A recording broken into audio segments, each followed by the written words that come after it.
The sky above the Xyrelon Palace burned bright orange, and thick black smoke rolled into the air like a rising storm.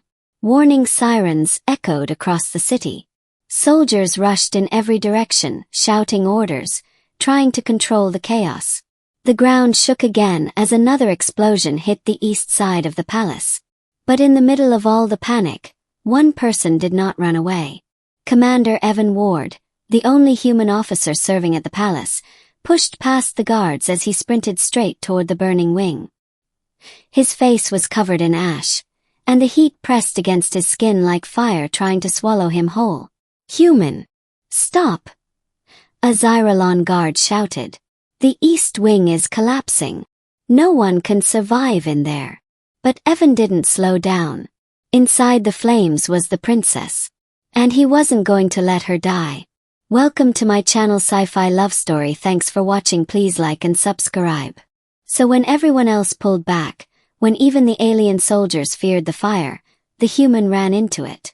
Not because he was ordered to, not because he was brave, but because he knew someone inside was still alive and calling for help. The palace had been attacked only minutes earlier. No one knew who the enemy was, only that they had breached the royal defenses and set the east wing ablaze. In the first moments of confusion, the Princess Lyra of House Seraphine had been separated from her guards. She was last seen near the Hall of Memories, which was now completely on fire. That is why Evan ran. He ignored the smoke trying to choke him. He ignored the burning heat around him. He pushed forward through halls filled with fire and falling beams. Every step felt heavier as the temperature rose, but he forced himself to keep going. He shouted into the flames, "Princess Lyra, can you hear me?" No answer. Only crackling fire and collapsing stone. He covered his mouth with his sleeve and kept searching. A small sound in the smoke. Evan reached a half-collapsed passage. Flames danced along the ceiling, and several support beams had crashed to the floor. He was ready to turn back and find another route when he heard it. A faint cough. Small, weak cough. His heart jumped. "Princess! Princess Lyra!" he called out again. Another cough. Pain voice. "H here." He rushed toward the sound and found her on the ground, half of her body trapped under a large metal beam. Her silver-white hair was covered in ash, and her glowing purple eyes were barely open. When she saw him, she looked shocked. "A human? What are you doing here?" Evan didn't answer. He just knelt and tried to lift the beam. It didn't move. He gritted his teeth and tried again, pushing every muscle he had. His arms shook. The metal burned his hands through the gloves. But slowly, very slowly, the beam rose. He dragged the princess out from under it just before it crashed back down. Lyra gasped for air and coughed hard. You should not have come. The flames, they will kill you." Evan shook his head. "Not today. Hold on to me." He lifted her into his arms. She felt light, fragile compared to the heavy gear he usually carried. But she wrapped her arms weakly around his neck anyway. Then the ceiling above them groaned. The escape through the burning palace.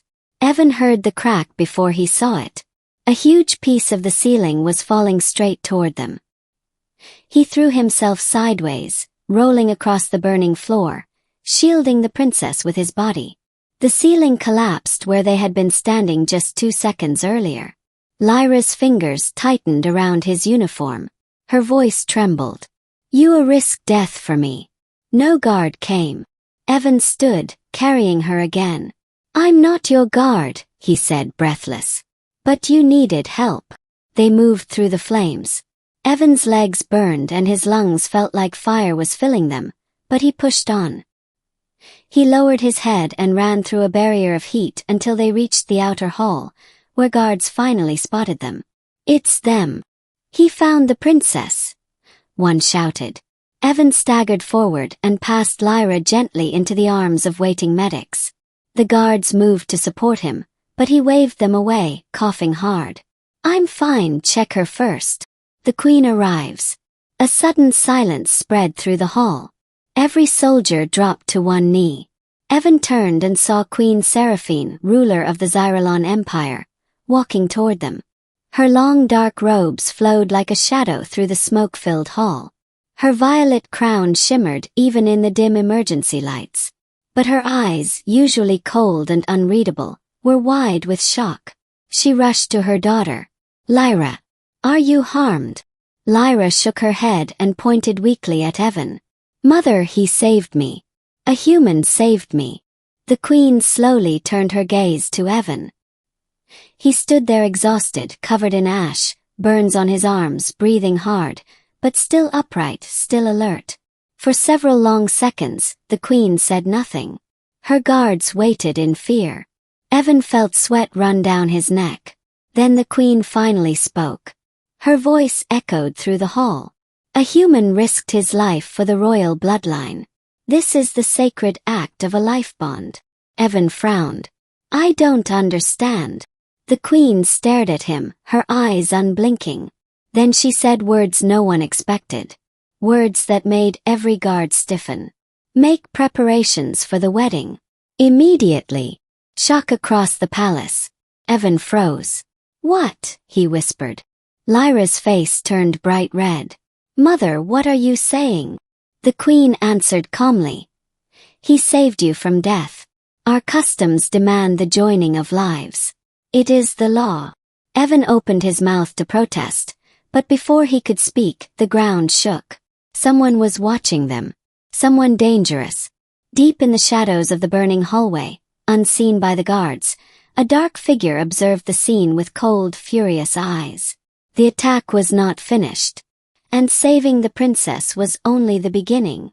Evan stood frozen after the queen's shocking command. The hall around him seemed to fall silent. Even the crackling flames in the distance felt quiet. The guards exchanged nervous looks, unsure whether to celebrate or panic. Princess Lyra was still blushing deeply, her face glowing almost as much as the emberlit hall. Evan raised a hand slowly. "Your Majesty, I think there's been a misunderstanding." Queen Seraphine looked at him with calm, steady eyes. "There is no misunderstanding.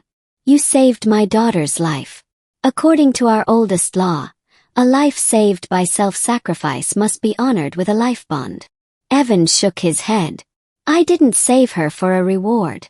I saved her because she needed help." The queen stepped closer.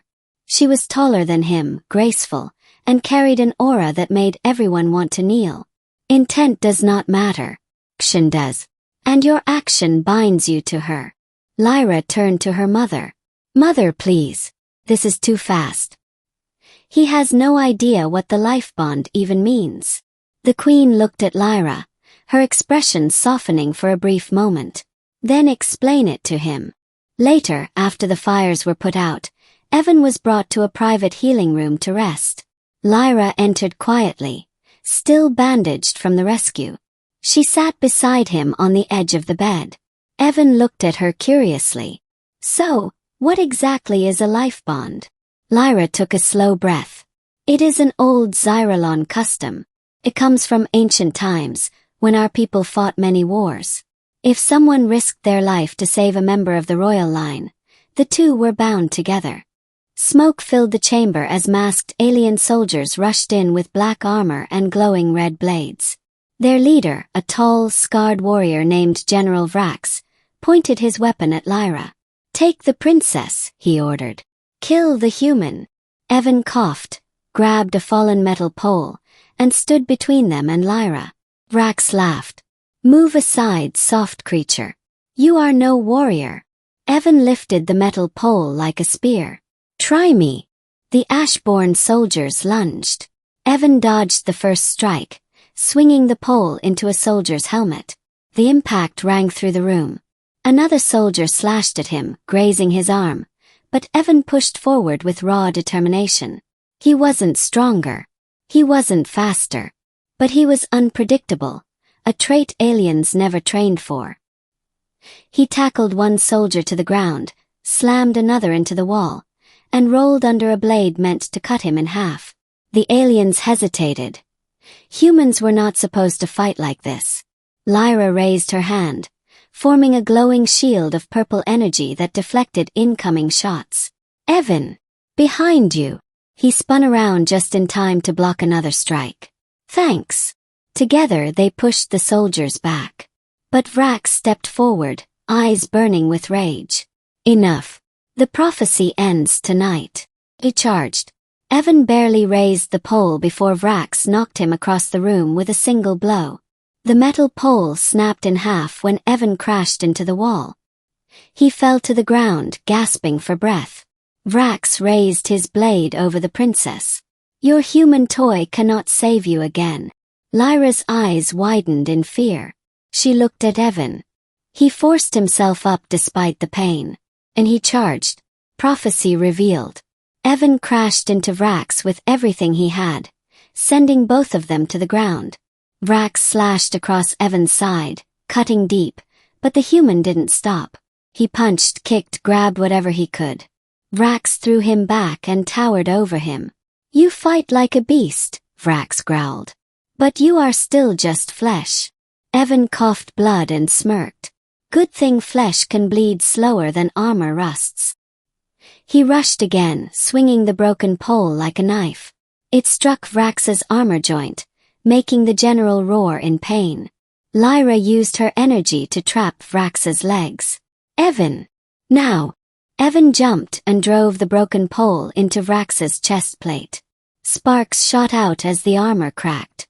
The general stumbled, fell to one knee and collapsed. The remaining Ashborn soldiers fled immediately. Guards soon burst in, surrounding Lyra and Evan. Queen Seraphine arrived moments later. Her eyes went wide seeing Evan bleeding heavily. She kneeled beside him, surprisingly gentle. You have done more than save my daughter, she said. You have fulfilled the ancient prophecy. Evan frowned weakly. Prophecy? The queen nodded. For centuries it has been written. When fire rises against the royal line, a stranger from distant stars will carry the air from the flames and bind the future with courage. Evan groaned. Prophecies. Great. Lyra held his hand, her eyes full of worry. Evan, you are hurt. Evan looked at her, tired but smiling. Worth it. Choice, not a command. After Evan was treated in the healing chamber, the queen visited him again. Human, she said softly. You have proven your courage twice now. The life bond remains your right. But I will not force it. The old law gives the right to choose after the second act of protection. Evan blinked. Oh, I can actually decide. The queen nodded. Yes. Lyra stepped forward nervously. Evan, if you do not wish to be bound to me, I will respect it. I will not let my mother or anyone else pressure you. Evan looked at her. At the kindness in her eyes, at the bravery she showed when protecting him, at the way she stood close like his presence mattered. He took her hand gently. I didn't save you because of tradition, he said softly. I saved you because I care. Lyra's breath caught. Her face warmed. Queen Seraphine watched them quietly. Evan smiled. So yes, I choose to stay by your side. Lyra's eyes shimmered, and she leaned closer. Then our futures are tied by choice. Evan nodded. By choice. Outside the palace windows, the stars shone bright, and the fires were gone. But the future between a human and a princess was only just beginning.